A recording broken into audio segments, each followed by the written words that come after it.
the two excerpts from Beethoven's Symphony No. 7 today. And let's put the symphony in context. It was written, of course, by Beethoven, and it was premiered in 1813, right around during the Napoleonic Wars. So Europe and Russia were experiencing a lot of trauma, defeats, and triumphs, and everything that comes with war.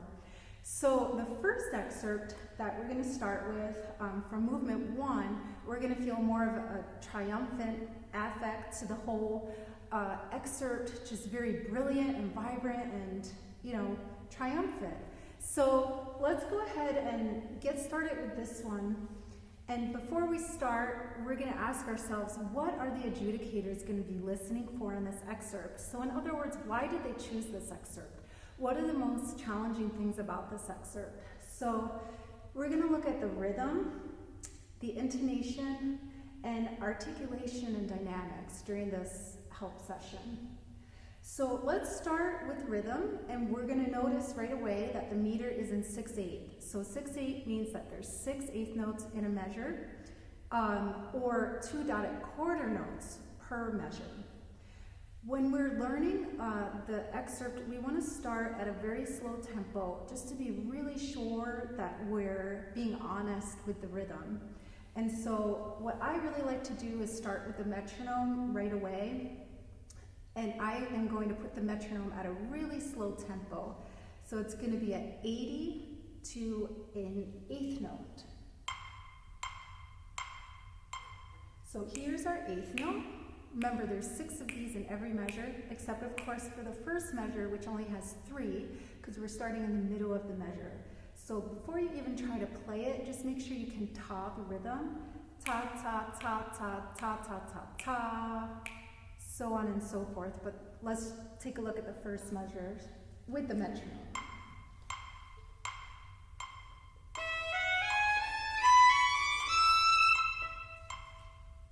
So we're making sure that the 16th notes are steady and the triplets are in 1/8 note. So let's go ahead and keep going on with the metronome for the following measures so you get an idea of how the metronome fits in with this excerpt. 2, 3, 4, 5, 6, 1, 2, 3. 1, 2, 3, 1, 2. 2, 3, 1, 2.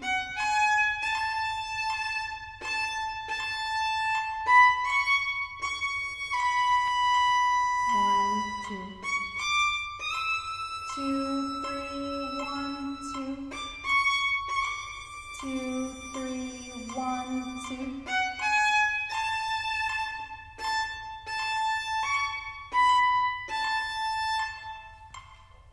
So you don't have to add the grace notes when you're playing it this slow. I just did to give you an example of what it sounds like.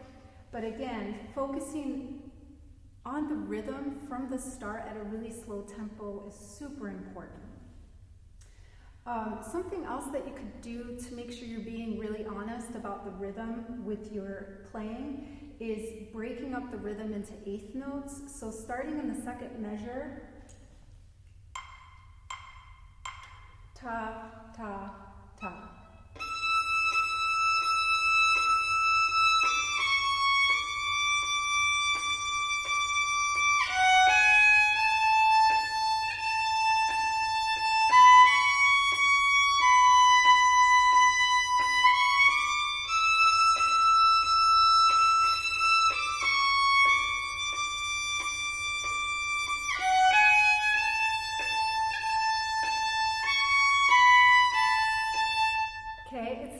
When you play it like that, it sounds like a lot like another patriotic song that we're all very familiar with. And what you can also do is break it down even further, so you're playing 16th notes. So here's our eighth note, so ta, ta, ta, ta, ta, ta. Here we go, 4, 5, 6.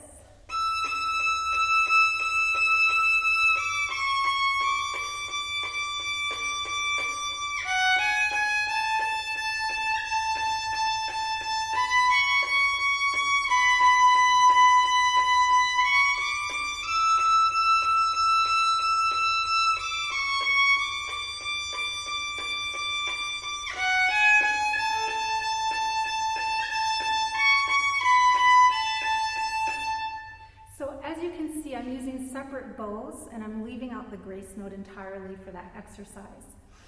Excuse me. Okay, let's keep going. When you feel really good about the rhythm and you're ready to start with your metronome work, what I suggest is going super slow. So we're at 80 right now to an eighth note. Then I would turn it up. That feels good. Turn it up to 82. If 82 is too fast for you, bring it down one notch to 81. So you're still making progress, but just at a little slower pace.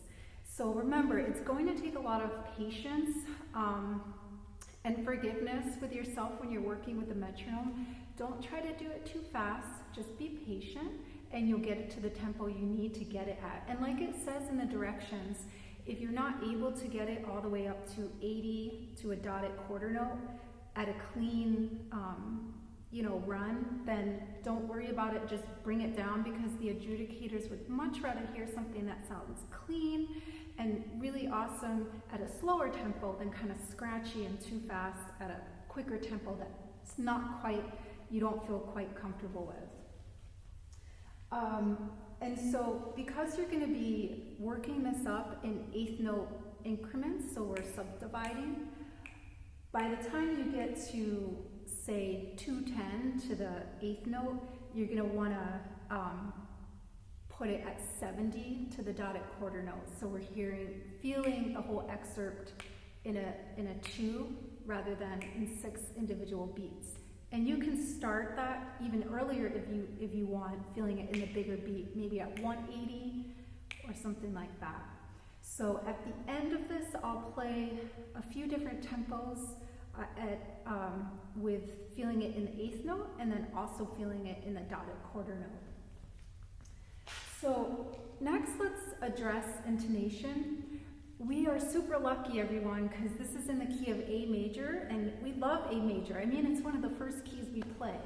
And what is so beautiful about the key of A major? Well, our instruments sound great because we have all these sympathetic vibrations ringing from the different strings.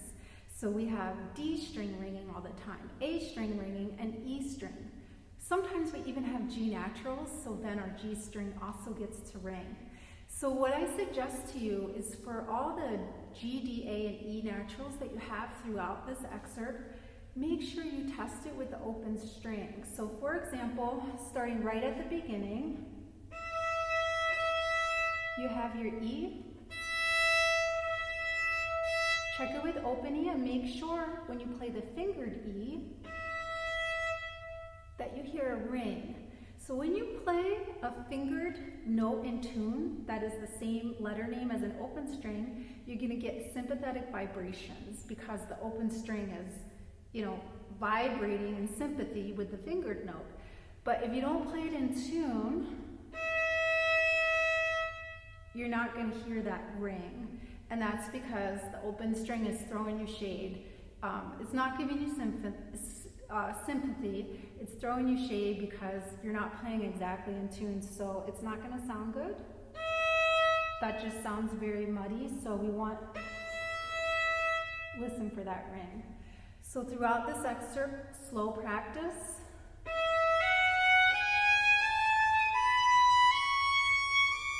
There's your D, E,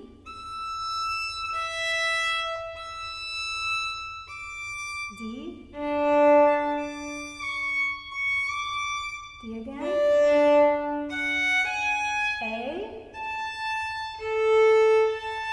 So when you're doing this kind of intonation work, I really suggest you sit down because it takes a lot of concentration and it takes a lot of time, because you really want to be listening and focused on those notes, making sure you hear the ring and you're constantly checking with the open strings. Again, we're not looking for you to be able to execute the rhythm exactly here. We're just looking for intonation work. When you have the accidentals, there are a few throughout here. You need to be really sure that you're playing a true D sharp as opposed to somewhere in between a D natural or a D sharp or a true G natural. So for example, in measure 93, we have our first D sharp.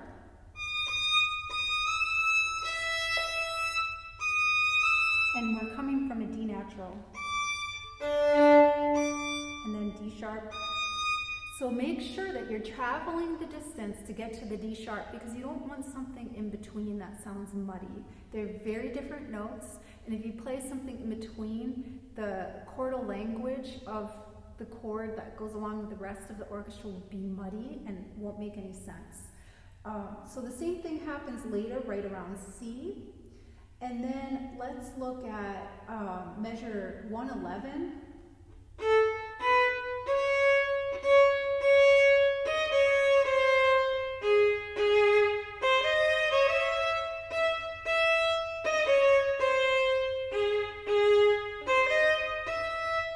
So we have those B sharps and the D sharps. So you're gonna have a high 1 and a high 3.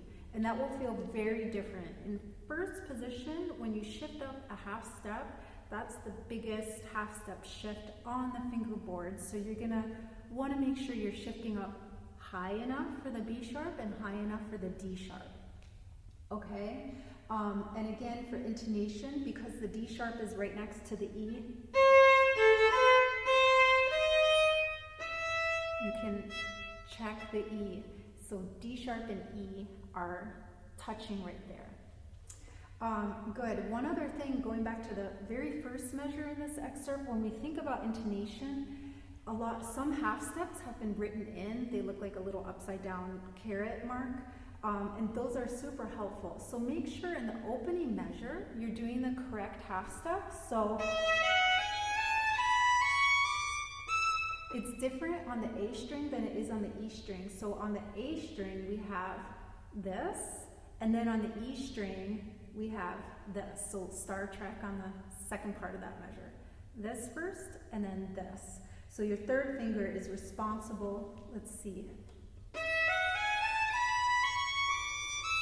for coming down a half step when you go to the E string. Okay, awesome. And one little thing in the kind of in the middle of the excerpt, at 96, we start in third, and then we shift up to fifth position. So if you're thinking, oh no, how am I ever going to get to that A and know that it's in tune? Well, again, we can rely on our open strings. So we have the harmonic A, and what I like to do is just lightly play it first before I put my finger down all the way. So you can practice like that, just back and forth. So we have an octave A, and then here. They're the same notes, so if it's not really well in tune, it's going to be super obvious. Same at the beginning, we have an E, and then we end on an E. So really, the listener's going to hear the outline of the chord. They're not going to hear every single individual note. So the first and last notes, those E's are super important. Okay, let's see.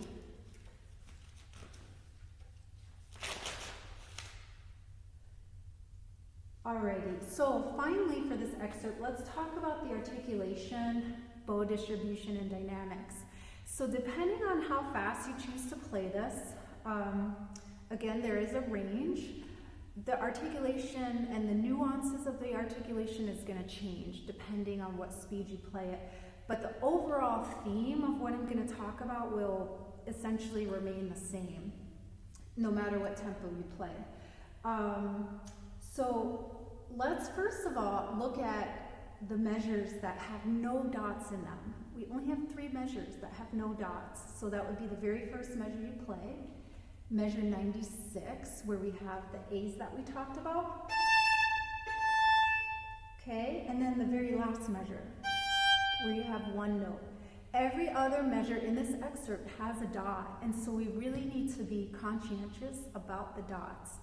And what we need to do is, we don't need to exude a ton of effort to play a dot or make sure there's a space where the dot is indicated. What we need to do is simply stop our bows. In some cases, we lift our bows a little bit, but in most cases, it's a matter of stopping the bow. Okay, so let's first take a look at the opening measure, this legato measure. So what you want to do is make sure that you save your bow so you have room to grow and land on the sforzando and get a really nice sforzando sound on that next downbeat. So there we go. It's like, you know, opening up, because we can't play as loud at the tip as we can on that sforzando. So save your bow like that. Great, so let's move on to the next measure, measure 89. Now you have several measures with this exact same rhythm throughout this excerpt, just like 89, so it's really important we have the nitty-gritty of the articulation worked out here. So what you want to do is, you want to make sure that you have a tiny space before the 16th whenever you have this rhythm. That'll make sure that the whole entire section is playing together and that the rhythm is super clear. So, like this, stop the bow before the 16th note. Okay, and then as we go on through the rest of the measure, we want to make sure that that last 8th note is getting us back to the lower half, so we're at the lower half for the next measure. So see how I use that last note to just lift my bow slightly so I'm where I want to be for the next measure. Same here, getting closer to the frog. See, I'm getting closer to the frog. To the frog again. So again, depending on the tempo you play this, you're going to be lifting to a slightly different place in the bow, but this is just the general idea. Okay, now when you get to the downbeat of 96, make sure you don't go, oh, I finally made it, you know, on a big accent. It should be elegant and beautiful. And just let the note go, okay? Because we're moving on to the next phrase where we're in 5th position. And the next few measures have some string crossings in them. So this is what happens. Playing violin is a give and take. So we want to stay in the same position. And so that means we're going to have to do more string crossings than if we were to shift on the E string. So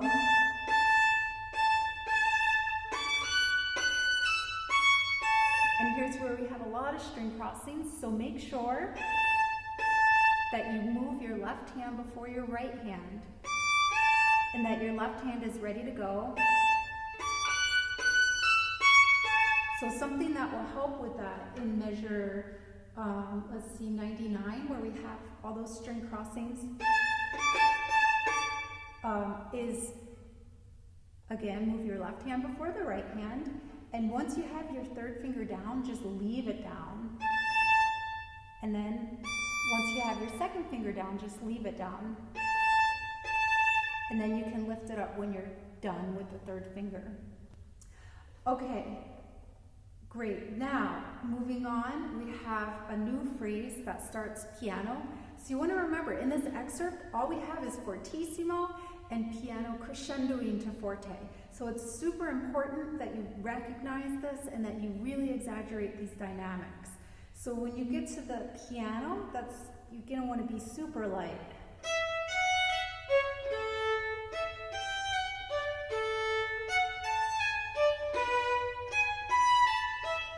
And then gradually, you know, we already started crescendoing a little bit. Remember, when we're crescendoing, what are we doing to create more sound? We're using more bow and more speed and pressure. But remember, we have about 8 measures to crescendo to where we need to be, so take your time and pace yourself. Same exact thing, a measure and a half after C, subito piano. So really exaggerate that and make a big deal out of it. At the very end, so we're starting piano, the last, second to last measure. Again, we're crescendoing in one measure from piano to forte, so make sure you make the transition with a little bit of bow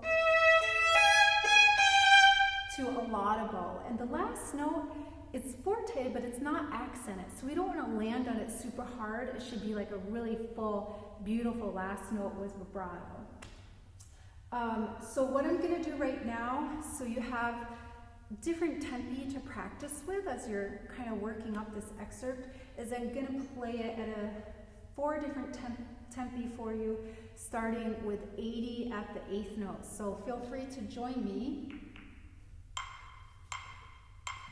4, 5, 6, 1, 2, 3.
Okay, so that was a really slow tempo, 80 to a 8th note.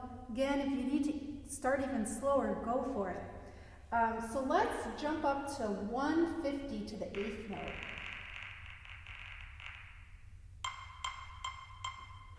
And again, if I was working this up by myself, it would take a long time to get up to 150 because every iteration of this excerpt should be just as clean as the one before.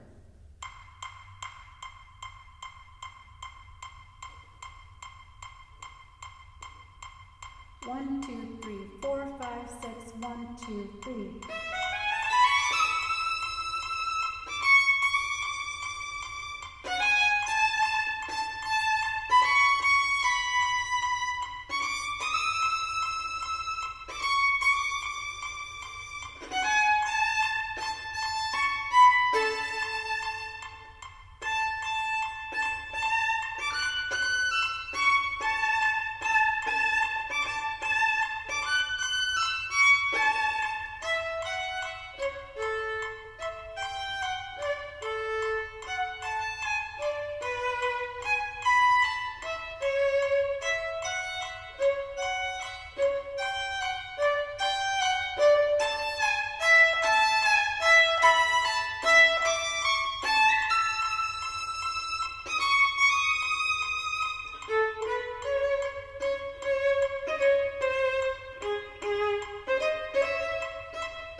Okay, next one is going to be 210 at the 8th note. And when we're at this tempo, 210, sounds like this. So you can feel free to do it with the metronome at the 8th note. I sound like this. 1, 2, 3, 4, 5, 6, 1, 2, 3.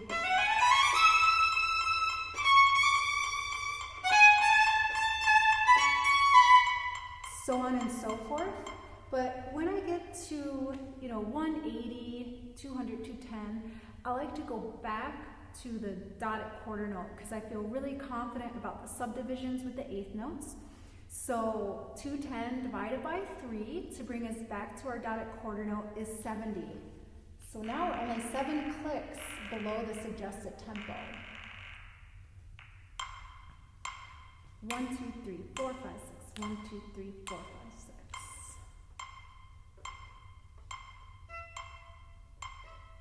So we're making sure our E is in tune.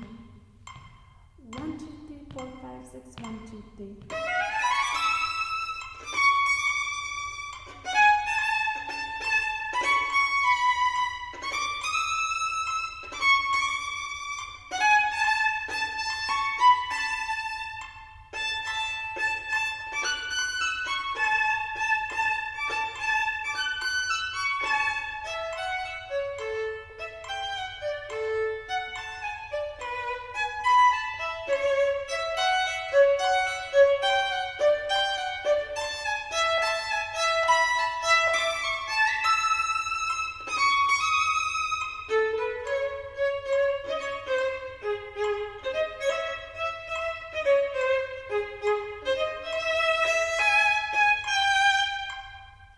So that's what 70 to the dotted quarter note or 210 to the 8th note sounds like.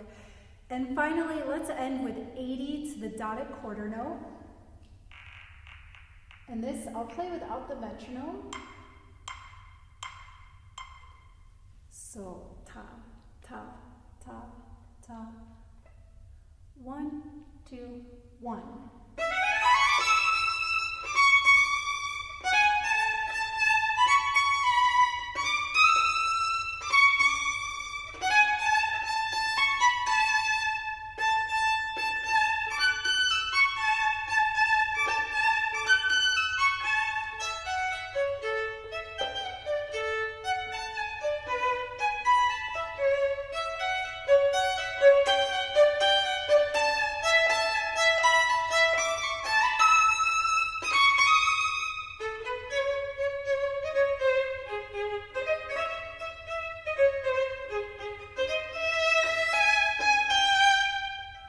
So there you have 80 to a dotted quarter. Of course, I would suggest if you want to go all the way up to 100, find some great orchestral recordings online and give it a shot, play with them and see how it goes, or you can use your trusty metronome.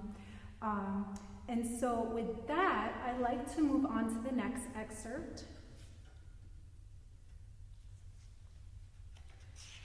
So again, when we approach this excerpt, by the way, this second movement was so popular when it was premiered that they had to do an encore just for the second movement because people loved it so much. And when I've played this in orchestra, it's one of my most favorite pieces to play. And this excerpt that you are going to play is one of my most favorite parts in this movement because there's so much going on in the orchestra.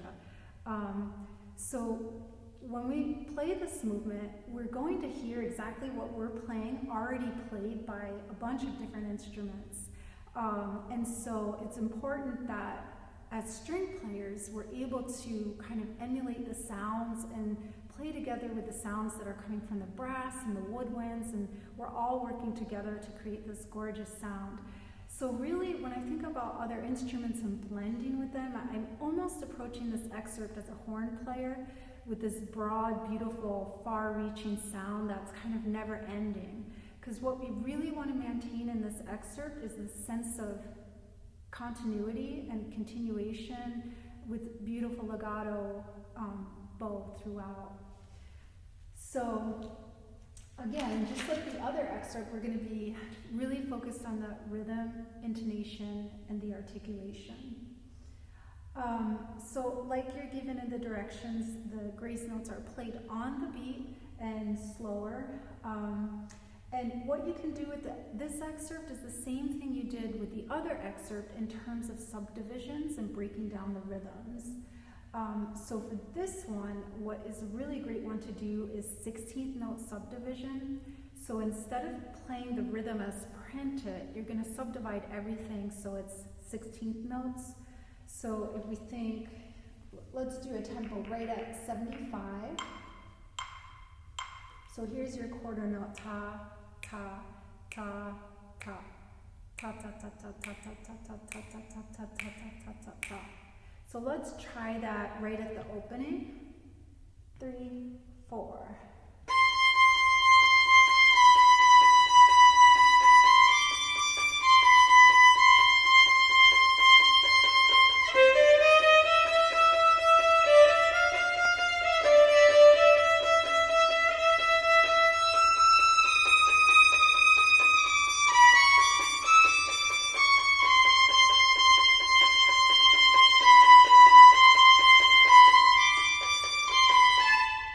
So on and so forth. If that was a little too fast for your brain to kind of, translate half notes, quarter notes, eighth notes into 16ths, then take it slower.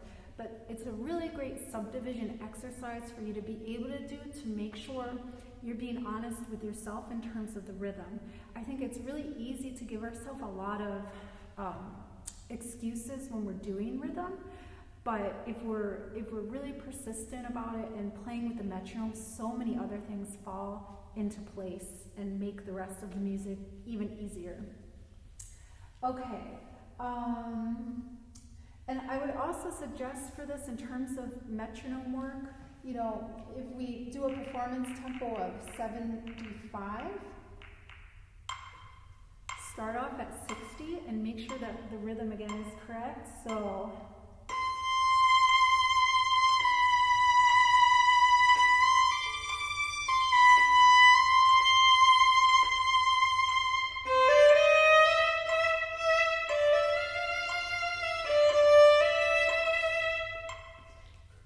When you're playing this, you want to make sure that, again, you're thinking of connected bow and even connected left hand, and remembering to connect the vibrato from note to note.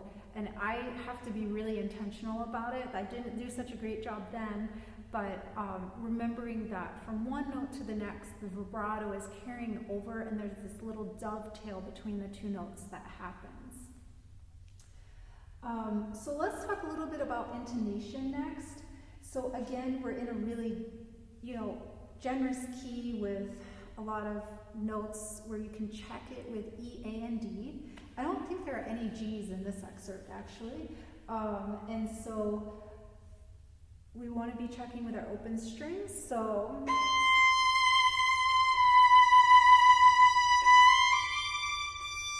okay, sounds good.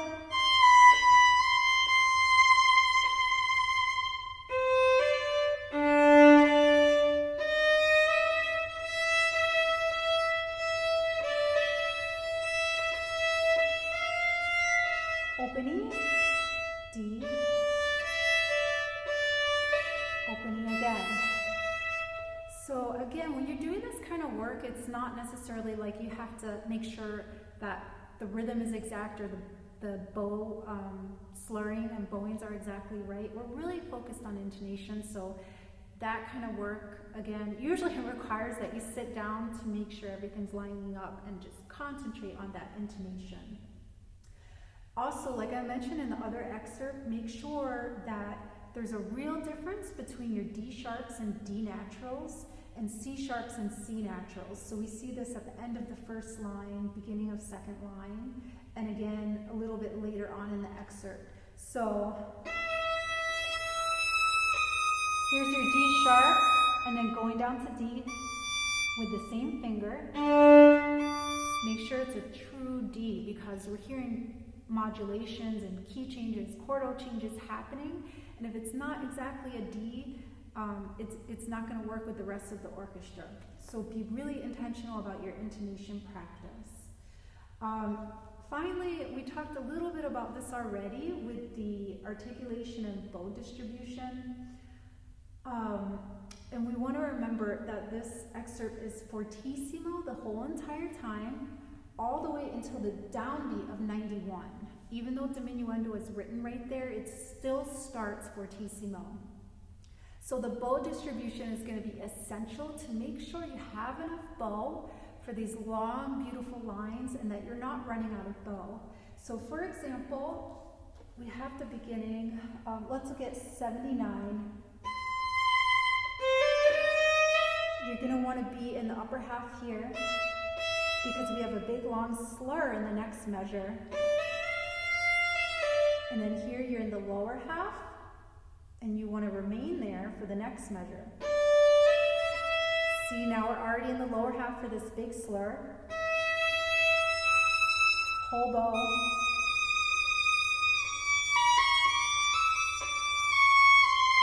Whole bow.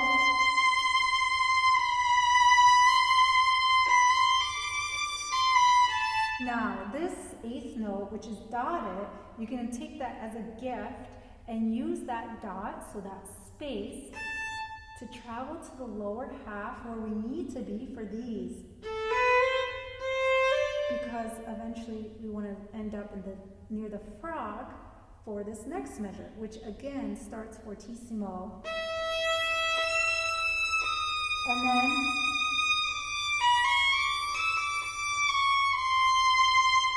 so then you have about 7 measures or so to diminuendo all the way to piano. So you want to pace yourself and not diminuendo right away. So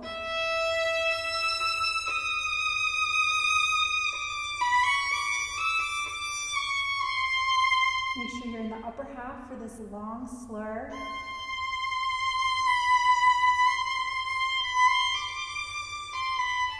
And then the last measure, make sure that you vibrate it with your 4th finger and don't play an open A there. So let's play the last excerpt from beginning to end, and I'm going to do it right at 75. So we have 1, 2, 1, 2.